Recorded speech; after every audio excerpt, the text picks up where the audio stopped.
my friends, and here we are at number 20 in our Go Go Godzilla challenge. And man, is this one interesting as it's flesh versus metal in Godzilla vs. Mechagodzilla 2 from 1993. And we have a story here where there's a formation of the United Nations Godzilla Countermeasure Center. Yes, they're tired of Godzilla wreaking havoc on Earth, and they've decided to pool a world global organization together to try to stop Godzilla once and for all, or come up with weapons at least to subdue him and keep him from doing all the damage he does.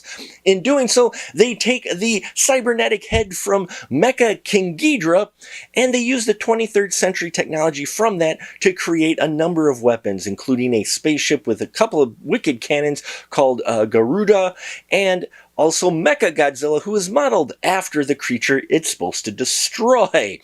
Well, a couple years later, after they've been working on Mechagodzilla, they are investigating on an island and come across two eggs. One is hatched, one isn't yet. And they discover that there's a large pterodon on the island where this egg is, that they assume came from that egg, and it's Rodan. Yeah, Rodan makes an appearance. But also Godzilla makes an appearance because they both seem to have a telepathic connection to the egg that they find, the one that is still intact. So they transport the egg to the mainland while Godzilla and Rodan fight it out.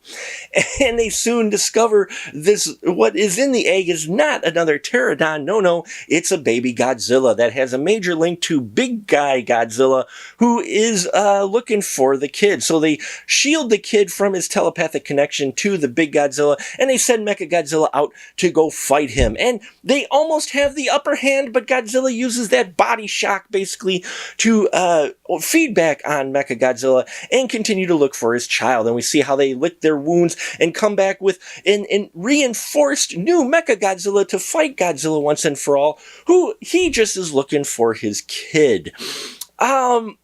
This is an interesting film. Again, we have a storyline that really feels more like the classic storylines we used to get from the Ishiro Honda, the Showa series, the earlier ones, where we've got an involved human plot and the plot of the monsters, and they work well together, and I think they do so for the most part here. And what's really nice is those characters we got established from Godzilla vs. King Ghidorah are back and in more major roles than what we had in the previous film, and I like that quite a bit, especially the Miki Sayagusa character.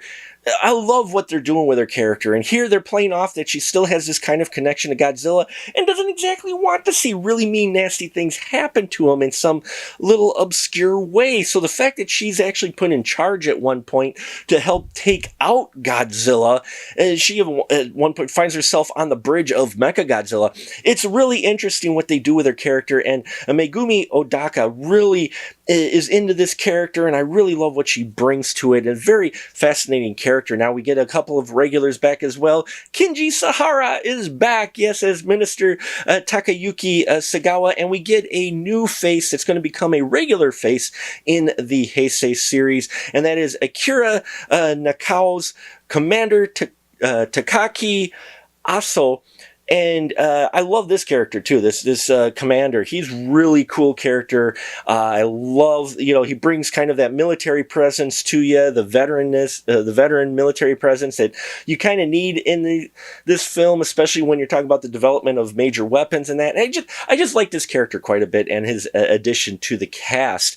I love the fight between Godzilla versus Mechagodzilla, and the design of baby Godzilla isn't as annoying as the other one. He doesn't look like some big frumpy thing. It looks like a baby dinosaur. He got the big eyes, the cute eyes, and they give him this trait with glowing eyes when he's afraid. And I like they thought it out a little more, and his connection to the humans as well helps bridge that connection between the monsters and humans. So there's a lot of things going on in this film that I think for the most part work.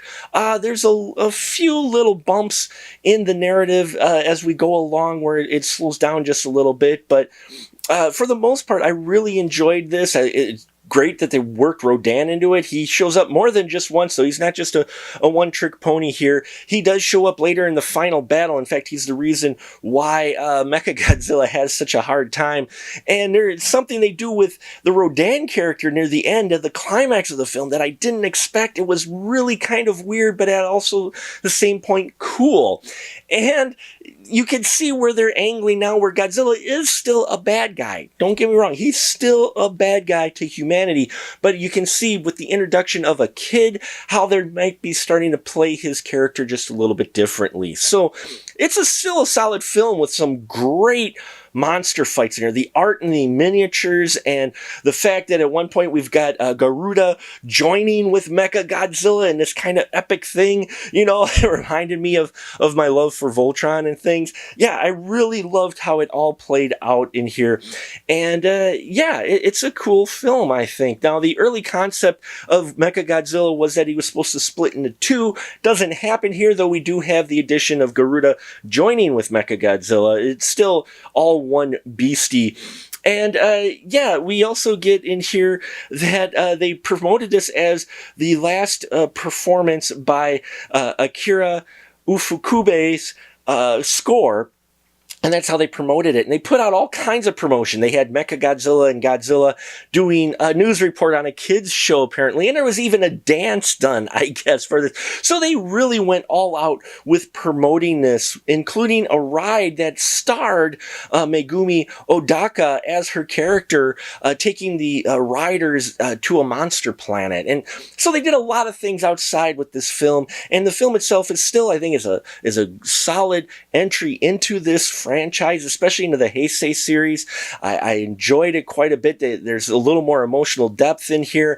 And, of course, really grown to love the Miki Segusa character. So there you have it. If you've seen this film, please, as always, leave your comments down below. Love to hear your constructive thoughts on this film. Please check out our Patreon. And, as always, thank you so much for your support and coming along with me on this journey of these Godzilla films. It's been a very fascinating tale so far, and I'm looking forward to watching more and bringing those reviews to you, and I hope you enjoy them. So thank you so much again, and until next time, remember, keep that ticket stub.